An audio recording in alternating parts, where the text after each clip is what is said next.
Wala, sana kayo sila Nanay Salvi. Ang tahimik na dito. Oh.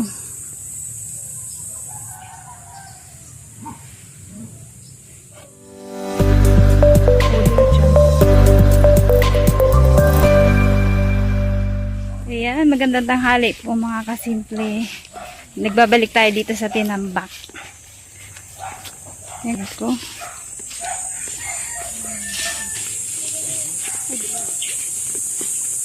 Saan ka galing, girl? Garama yung tao.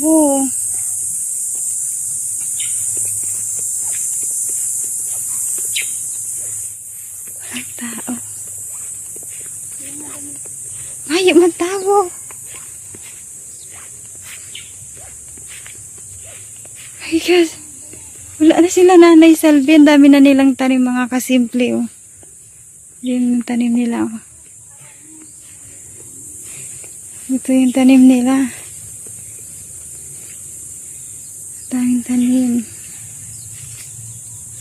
Anong tawag dito? Kinakain to yung buto niyan. Wala na sila Nanay Salvi. Tapos may bago ng bahay dito. Walang tao. Yan o sila, oh, saging. Ibang-iba na yung bahay nila Nanay Salvi.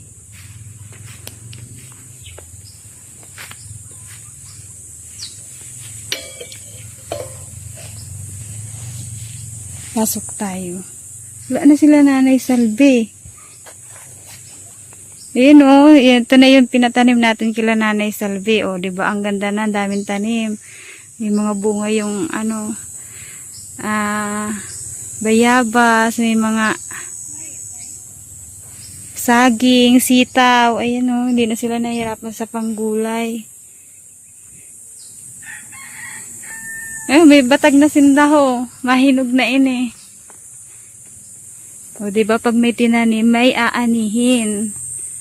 Ito yung matagal ko na sinasabi kay Nanay Salvi. Kaso mga kasimple, wala po sila Nanay Salvi. Walang tao.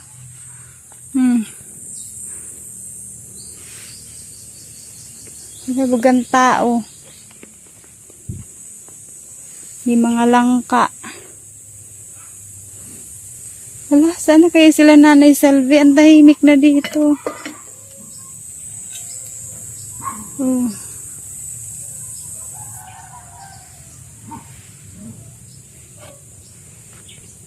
Tanong tayo sa kapitbahay.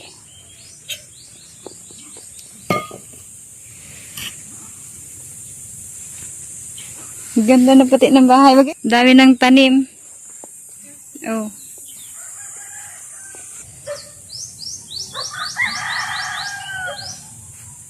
Dami tanim ni Nanay Salvi. Oh, may mga okra. Okra magkakadikit. Kamuting kahoy. Yung dami okra nila. May kangkong, oh, di ba? May napapagkuhaan na sila ng panggulay. May mga kangkong, kamote. Yung ampalaya magkakasama, tsaka Wala. Ito, daming saging, oh. May kamote, may kalabasa.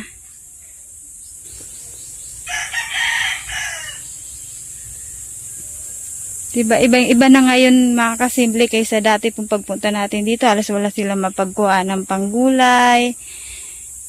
Halos walang tanim dito sa kanila. So, ayun, yung binigay natin ng mga pantanim. Naitanim na po nila.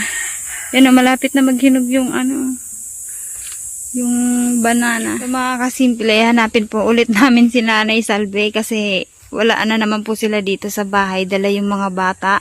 So, sasamahan na po kami ni Nanay.